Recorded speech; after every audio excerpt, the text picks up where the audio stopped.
आज मैं आपको जानकारी दूंगा कि अज़ेलिया के पौधे की गर्मी और बरसात में देखभाल कैसे की जाए। दोस्तों, अज़ेलिया का प्लांट नर्सरी पर महंगा मिलता है और ये प्लांट अक्सर गर्मी और बरसात के मौसम में ही मर जाता है, लेकिन हम थोड़ी सी देखभाल इसकी कर लेते हैं तो प्लांट सालों साल हमारे पास रहेगा।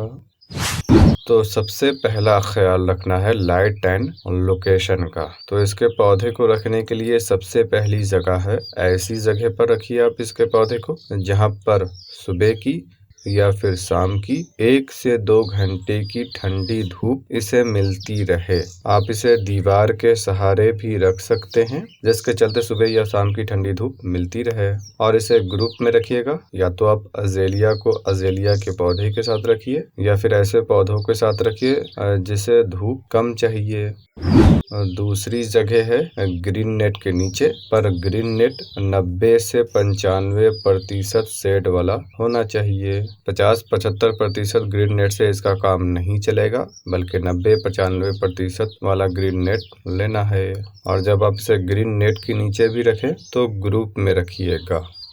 तीसरी जगह है इससे बड़े पौधों की छाया में, जिससे इसके पौधे के ऊपर भले ही सूरज की सीधी किरणें ना पड़ती हो, लेकिन उसकी रोशनी इसके ऊपर आ रही हो।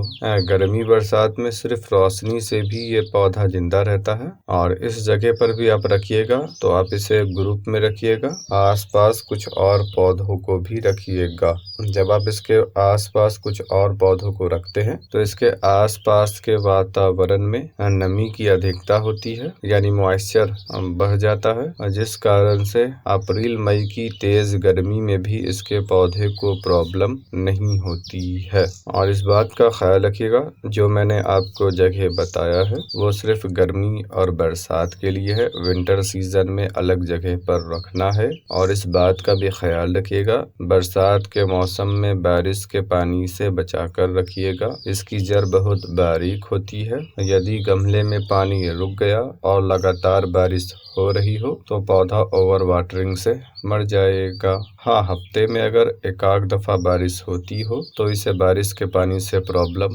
नहीं है। और बरसात के मौसम में बेहतर है कि बारिश का पानी जमा करके इसके पौधे में वाटरिंग कीजिए। बारिश के पानी में बहुत सारा पोषक तत्व होता है जिससे इसके पौधे की ग्रोथ और बेहतर रहेगी। आपको दूसरा ख्याल रखना है वाटरिंग का। इसकी मिट्टी में हल्की हल्की सी नमी रखना है। पानी ना ही बहुत ज्यादा देना है और ना ही बहुत कम देना है।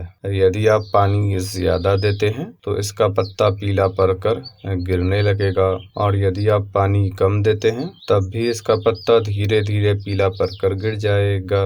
वाटरिंग का ख्याल रखने के लिए बेहतर है कि आप मल्चिंग कीजिए, जिससे इसकी मिट्टी में हल्की हल्की सी नमी बरकरार रहेगी। मल्चिंग के लिए आप पेड़ पौधों के सूखे हुए पत्ते को ले सकते हैं या फिर आप जूट की बोरी को भी ले सकते हैं। आपके पास जो है उसका इस्तेमाल कीजिए। यदि आप जूट की बोरी का इस्तेमाल करना चाहते हैं तो इसकी आप एक डबल लेयर को मिट्टी के ऊपर बिछा दीजिए। और यदि आप पेड़ पौधों के सूखे हुए पत्ते का इस्तेमाल करना चाहते हैं तो ख्याल रखिएगा वो सूखा होना चाहिए, हरे पत्ते का इस्तेमाल नहीं करना है। या फिर आप हरे पत्ते को धूप में सुखाकर इस्तेमाल कर सकते हैं। और पत्ते में फंगल डिजीज बीमारी नहीं लगी होनी चाहिए। और आपको इसके पत्ते की 1.5 से 2 इंच की लेयर को मिट्टी के ऊपर बिछा देना है। पत्ता धीरे धीरे डिकम्पोज होगा, जिससे पौधे को धीरे धीरे पोषक तत्व भी मिलता रहेगा। मैंने कुछ टाइम पहले पत्ते से मल्चिंग किया था और जो डिकम्पोज हो चुका है और इसके लिए बेहतर खाद बन चुकी है।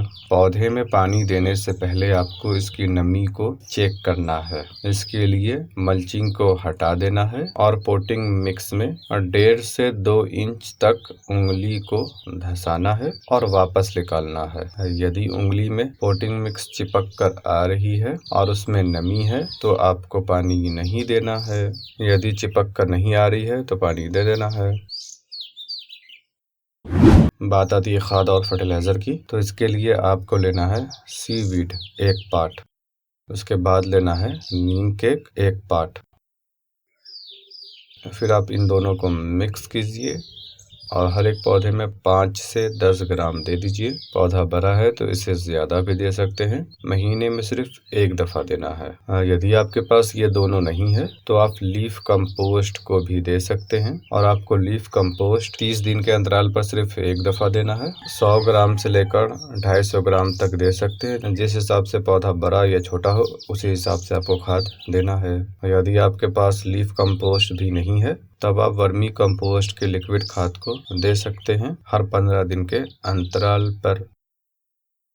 इसके पौधे में होने वाली कुछ प्रॉब्लम होती है जो खास तौर से गर्मी और बरसात में होती है। सबसे पहली प्रॉब्लम है इसके पत्ते का पीला पड़ना। इसका पत्ता 3 कारण से पीला पड़ता है। सबसे पहला गर्मी के कारण। मैंने पौधे को जिस जगह पर रखने के लिए बताया है, यदि आप उस तरीके से पौधे को उस जगह पर रखते हैं तो आपके पौधे का पत्ता गर्मी के कारण पीला नहीं होगा। और इस बात का ख्याल रखिएगा, जब पत्ता गर्मी के कारण पीला होता है तो वह पीला पड़कर नहीं गिरता है। और दूसरा कारण है पोषक तत्वों की कमी के कारण। तो जो मैंने आपको खाद बताया है आप उसका इस्तेमाल कीजिए। पोषक तत्वों की कमी से भी प्रॉब्लम नहीं होगी। और जब पोषक तत्वों की कमी से भी पत्ता पीला पड़ता है तो पीला पड़कर नहीं गिरता है बल्कि पौधे पर ही टिका रहता है। फिर कुछ दिन बाद कुदरती तौर पर पीला पड़कर गिर जाता है।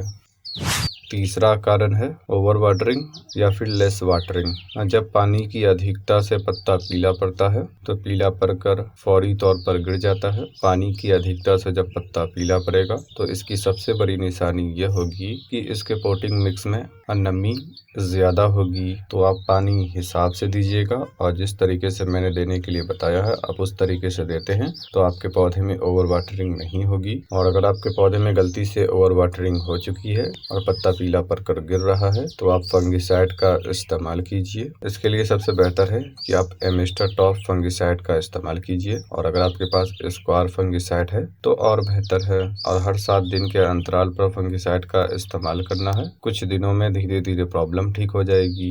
यदि पानी की कमी से पत्ता पीला पड़ता है तो इसकी सबसे बड़ी निशानी यह होगी कि इसकी मिट्टी में नमी की कमी होगी। और दूसरी निशानी यह होगी कि इवनिंग के समय पत्ता पानी की कमी से अक्सर मुरझाया रहेगा। पानी की कमी से हो रही है प्रॉब्लम तो आपको डरने की ज़रूरत नहीं है। पानी हिसाब से दीजिए, पौधा धीरे धीरे रिकवर कर जाएगा।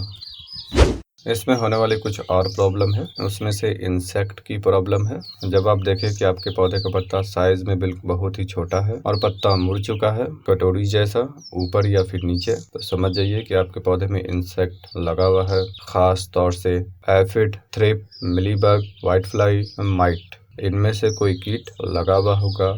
एफिड, मिलीबग और व्हाइट फ्लाई तो आपको दिख सकता है, लेकिन थ्रिप्स और माइट मुश्किल से दिखेगा। यदि पौधे में थ्रिप्स लगा होगा तो पत्ता जला जला सा दिखेगा और उसका साइज बिगड़ जाएगा और ख़ास तौर से ये प्रॉब्लम नए पत्ते में होगी।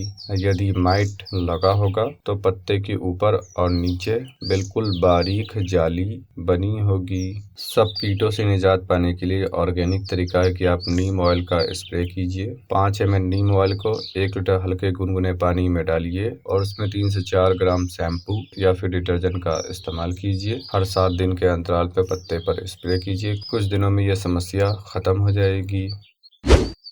और हाँ, ख्याल रखिएगा जब भी आप पानी दीजिए तो बेहतर है कि पौधे के पत्ते पर भी पानी का स्प्रे कर दीजिए, जिससे पौधे में कीट नहीं लगेगा। इसमें एक और प्रॉब्लम होती है कि पत्ता छोटा रह जाता है, तो ये प्रॉब्लम गर्मी के कारण हो रही है। इससे डरने की ज़रूरत नहीं है। सर्दी के मौसम में जो पत्ता निकलेगा वो अपने ओरिजिनल साइज में होगा। फंगस से बचने के लिए बेहतर है कि महीने में 1 दफ़ा किसी भी टाइप के सिस्टमेटिक फंगिसाइड का इस्तेमाल कीजिए। आप साफ फंगिसाइड का भी इस्तेमाल कर सकते हैं। इस बात का ख्याल रखिएगा, गर्मी के मौसम में अज़ेलिया के पौधे में या तो फूल नहीं खिलता है और जो कभी कभी इक्का दुक्का फूल खिल जाता है उसका साइज छोटा रहता है, लेकिन अक्सर फ्लावर नहीं खिलता है। फ्लावर बड लगी ही सूख जाती है।